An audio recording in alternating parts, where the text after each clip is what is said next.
അനുമോളും അഭിലാഷും സംസാരിച്ചുകൊണ്ടിരിക്കുകയാണ്. അപ്പം അവിടെ ലക്ഷ്മി വന്ന്. അപ്പോൾ അവർ ഈ കാര്യങ്ങൾ തന്നെ ഇങ്ങനെ പറഞ്ഞുകൊണ്ടിരിക്കുകയാണ്. ഇവിടെ ഒറ്റപ്പെടുത്തുന്ന കാര്യങ്ങളും എല്ലാം അഭിലാഷിനോട് പറഞ്ഞുകൊണ്ടിരിക്കുക. എല്ലാവരും കൂടെ എന്നെ ഒറ്റപ്പെടുത്തുന്നതും വിഷമമുള്ള കാര്യങ്ങൾ. അപ്പം എന്നിട്ട് ലക്ഷ്മിയോട് പിന്നെ അനുമോള് പറയാണ്, എനിക്ക് വീട്ടിലാണെങ്കിലും ഒരു വിഷമം വന്നു കഴിഞ്ഞാൽ എന്നെ അച്ഛനോ അമ്മയോ ചേച്ചിയോ ആരെങ്കിലും ഒന്ന് എന്നെ കെട്ടിപ്പിടിച്ചൊന്ന് സമാധാനപ്പെടുത്തിയാൽ ആ വിഷമം അങ്ങ് പെട്ടെന്നങ്ങ് എൻ്റെ പോവും. ഇവിടെ വന്ന സമയത്ത് ഞാൻ ഷൈത്യയോട് ഇത് പറഞ്ഞിട്ടുണ്ട്. എടീ എനിക്ക് എന്തെങ്കിലും വിഷമം വന്നാൽ എന്നെ ഒന്ന് കെട്ടിപ്പിടിച്ചേക്കണേ, അല്ലെങ്കിൽ എന്നോട് കുറച്ച് നേരം സംസാരിക്കണേ. അപ്പം എൻ്റെ ആ ഒരു മൂഡൊന്ന് മാറും. ഞാൻ ഹാപ്പി ആകും എന്ന് ഞാൻ ഷൈത്യയോട് പറഞ്ഞിട്ടുണ്ട്. പിന്നെ ഷൈത്യ പോയി കഴിഞ്ഞ് പിന്നെ ആദിലയും നൂറയായിട്ട് നല്ല ക്ലോസ് ഫ്രണ്ടായി കഴിഞ്ഞപ്പോൾ ഞാൻ അവരോട് ഈ കാര്യം പറഞ്ഞിട്ടുണ്ട്. അതുകൊണ്ട് അവർ പിണങ്ങിക്കഴിഞ്ഞ് എന്നോട് ഇണങ്ങാൻ വരുമ്പോൾ ആദ്യം എന്നെ ഹഗ് ചെയ്യുമായിരുന്നു.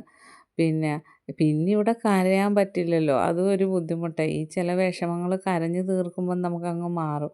ഇവിടെ കരയാനും പറ്റില്ല. അപ്പം ലക്ഷ്മി പറഞ്ഞ്, നീ മിക്ക ദിവസവും രാത്രി കിടന്ന് പകലുണ്ടാകുന്ന പ്രശ്നങ്ങളെക്കുറിച്ചൊക്കെ ഓർത്ത് നീ കരഞ്ഞു കഴിയുന്നത് രാവിലെ നീ എണീറ്റ് വരുമ്പോൾ നിൻ്റെ മുഖം കാണുമ്പോൾ അറിയാം നല്ല മാറ്റമാണ്. കരഞ്ഞെന്ന് നമുക്ക് പെട്ടെന്ന് മനസ്സിലാവും.